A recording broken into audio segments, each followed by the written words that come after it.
The Mary Idema Pew Library Learning and Information Commons is revolutionizing the way Grand Valley students learn. The collaborative workspace is full of new and exciting technology that is giving students the skills they need to prepare for a constantly changing world. Among all of the new features the library has, the Pew Library now offers students the option of 3D printing.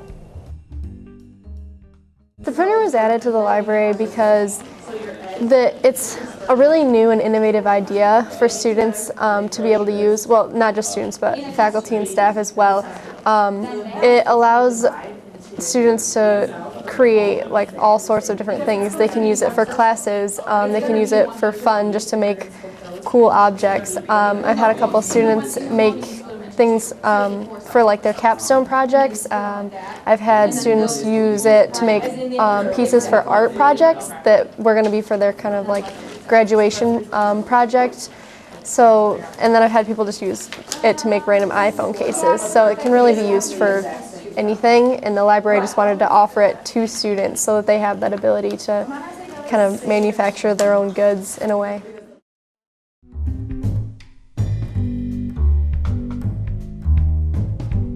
The printer is located in Instruction Lab 2 on the atrium level of the library on Mondays and Tuesdays from 7:30 p.m. to 10 p.m.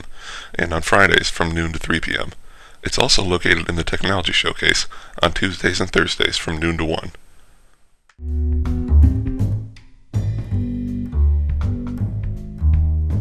You can start from scratch with your project, and you can use CAD software to design it yourself. We have Rhinoceros 5 in the lab here. I've known students to use SolidWorks. There's a free one called Google SketchUp that you could download to your own computer. There's also other free ones out there, as well as more CAD software that you could pay for, or maybe you already have access to it with another class. So you can use that to design your own object completely from scratch. It'll be your original.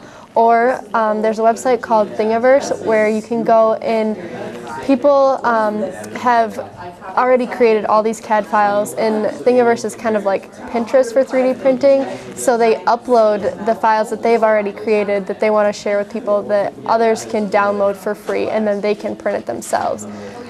So there's a lot of ways to get files to print if you don't know how to use CAD software, and then there's a lot of ways that you can print your own things as well.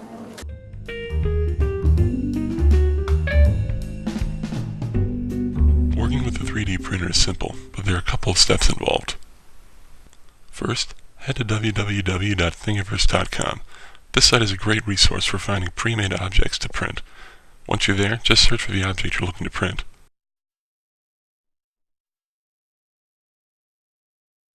Once you've found your chosen object, scroll down and click on the Thing Files tab. This tab contains the actual STL file that you need to open with Makerware, so download the file or files somewhere convenient. Next, open the file in Makerware. This is the software that is used to finalize the object's design and send it to the printer. If prompted, you'll want to move the object onto the platform. From here, you'll just want to click on the Make button at the top of the screen, and in the dialog box that follows, check the box to show Advanced Options. You can change these settings if your project requires it, including whether or not the object will print with a raft or supports, depending on the object you're printing. Now, check the Preview Before Printing option and click Export. You'll be asked to name the exported file, and the program will generate a preview screen of the final product with an estimation of the required amount of plastic and how much time it's estimated to take. After that, move the file onto the SD card and hand it off to the student worker, and you're good to go.